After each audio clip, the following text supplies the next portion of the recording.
हामी यहाँनिर चाहिँ गुल्मको सराय अथवा यो गुल्मी गाउँपालिकामा पर्ने गुल्म भन्ने ठाउँको सराय सञ्चालित छ। चाहिँ हामी मान्छेहरू एकदमै धेरै छन् यहाँ है, भिडभाड छ।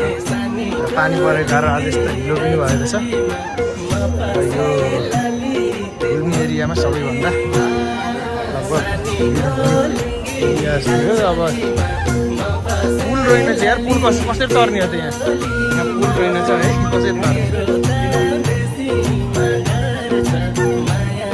यहाँ रहेछ पुल है, पुल भेटिएको छ।